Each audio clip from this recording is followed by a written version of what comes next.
کچھ ایسے ہوتے تھے جب حیض آتا تو ان کو اپنے بستر سے ہی الگ کر دیتے تھے، یعنی جتنے دن تک ان کو حیض ہے یا تو وہ دوسرے کمرے میں رہے گی یا دور چلی جائے گی یا کہیں اور چلی جائے گی، بلکہ کیا اس مرد کے اس گھر قریب نہیں آئے گی، یعنی یہ ان کا نظریہ تھا۔ تو حضرت سیدنا ام سلمہ رضی اللہ تعالی عنہا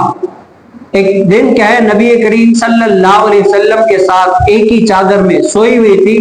تو حضرت سیدنا سلمہ رضی اللہ تعالی عنہا کو نا حیض لاحق ہو گیا، تو آپ کیا ہے آرام سے چادر ہٹا کر گھسک گئی اور کمرے سے نکل کر اپنے کپڑے اٹھا کر لے کر آگے چلنے لگی، اور یہ ارادہ تھا کہ میں کیا ہے وہ کپڑے پہن لوں، جدا کر لوں اور حضور علیہ السلام سے الگ ہو جاؤں۔ تو جب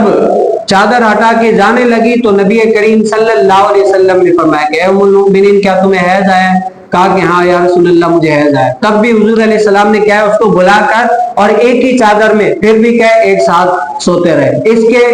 وجہ کیا ہے علماء نے یہ لکھا ہے تاکہ ان لوگوں کے ان غلط عقیدے نظریے کی مخالفت ہو جو لوگ کہتے ہیں کہ بھئی یہ عورت منوس ہے، یہ تو اللہ کی طرف سے آیا ہوا ہے، بھئی حیض لائق ہونا یا استحاضہ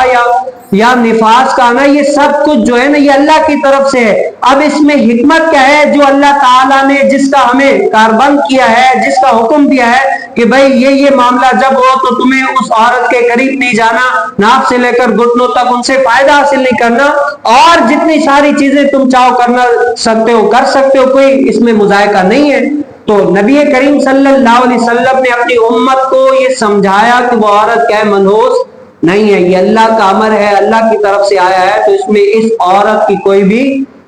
غلطی وغیرہ نہیں ہے۔ تو اللہ تعالیٰ مجھے اور آپ کو بھی رسول کائنات صلی اللہ علیہ وسلم کی شریعت پر عمل پیرا ہونے کی توفیق نصیب فرمائے۔